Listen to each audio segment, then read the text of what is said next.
Bienvenue dans les vidéos de démonstration de l'application C-Cube. Nous sommes rendus aux vidéos 10 concernant l'horaire de production.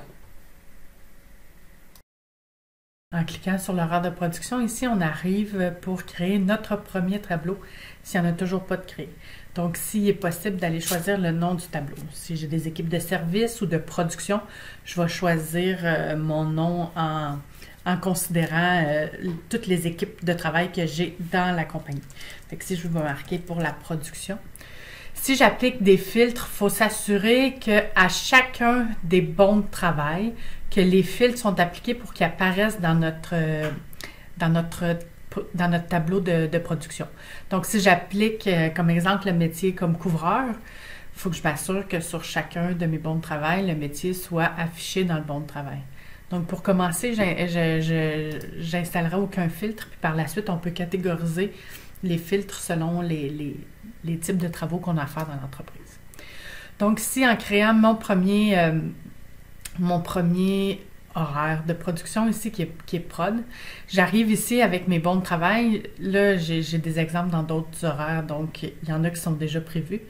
Puis ceux qui sont à venir ici, c'est mes bons que j'ai à céduler, à placer dans mon horaire.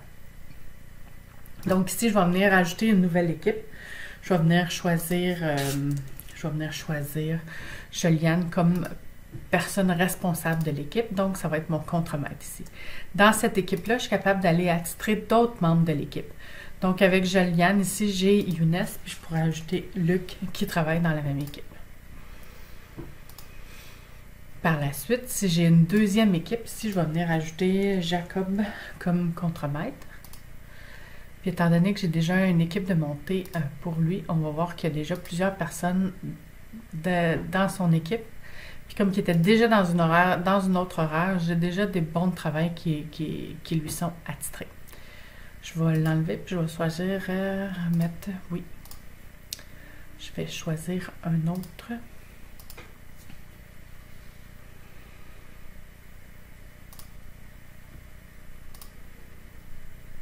Donc ici, j'ai mes deux équipes, puis j'ai l'horaire. Ça part toujours dans la journée d'aujourd'hui, puis les journées à venir.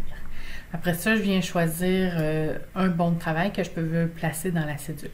Quand je vois du rouge, c'est que mon temps estimé est dépassé selon le nombre d'heures qui est rentré dans le bon de travail.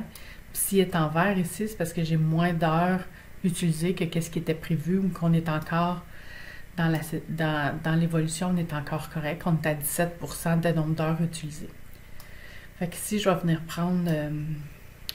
ici, j'ai des heures. Je vais venir le monter dans mon horaire. Puis là, on va voir, étant donné que j'ai 3 personnes sur mon horaire, on voit ici que j'ai 3 petits bonhommes qui se sont placés. Puis étant donné qu'on est 3 puis il y a 100 heures de planifié, mais il va aller se placer dans l'horaire.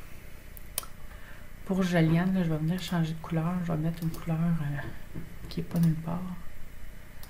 Pour qu'on puisse voir ici, Juliane, à partir du 7 décembre, j'ai une équipe qui est planifiée pour... j'ai un projet qui est planifié à Juliane dans le temps. Donc, après ça, dans l'horaire de production, je peux aller modifier les membres de l'équipe pour ce projet-là seulement. J'ai les membres de l'équipe pour tous les projets à venir ou j'ai les membres de l'équipe pour ce projet-là seulement. Donc, je viens ici, puis je viens ajouter Jacob qui va venir travailler dans cette équipe-là pour ce projet-là. Donc, automatiquement, ça m'ajoute une personne. Donc, le bon de travail va diminuer dans le temps sur la production ici. Le bon de travail va prendre moins de temps à exécuter étant donné qu'il y a une personne de plus. Par la suite, je peux venir notifier l'équipe. Donc, à tous les jours, à 16h30, la veille des travaux, le contremaître et l'équipe vont recevoir un courriel indiquant c'est où les travaux pour la journée du lendemain. Toute personne qui a un courriel dans l'application, dans l'équipe. Par la suite, je peux venir le figer à l'horaire. Donc, si j'ai plusieurs bons de travail de une journée, j'ai promis les travaux à une personne ou à mon contact.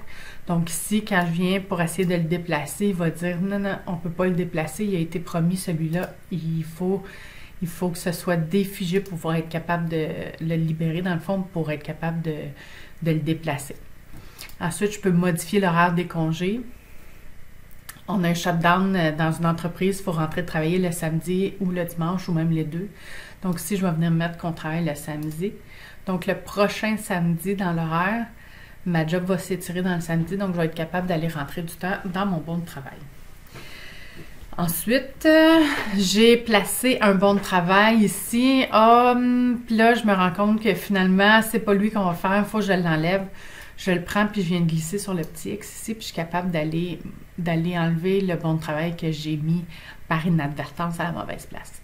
Ensuite, je peux venir modifier le tableau. Les filtres qu'on avait mis en début, qu'on n'a pas mis en fait en début, là, je peux venir filtrer cet horaire-là selon ici seulement selon le métier, selon le type de travail que j'ai à faire. Donc, je peux faire un horaire de production pour tout ce qui est rénovation. Après ça, je peux faire un horaire de production juste pour ce qui est réparation. Puis, ou sinon, par technologie. Je peux me faire un horaire pour ce qui est élastomère, puis je peux me faire un horaire pour ce qui est bardeau. Donc, c'est les possibilités qu'on a. Mais là, mon exemple, c'est toujours la toiture.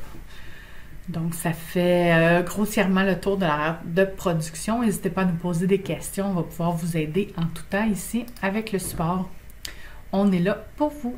Merci!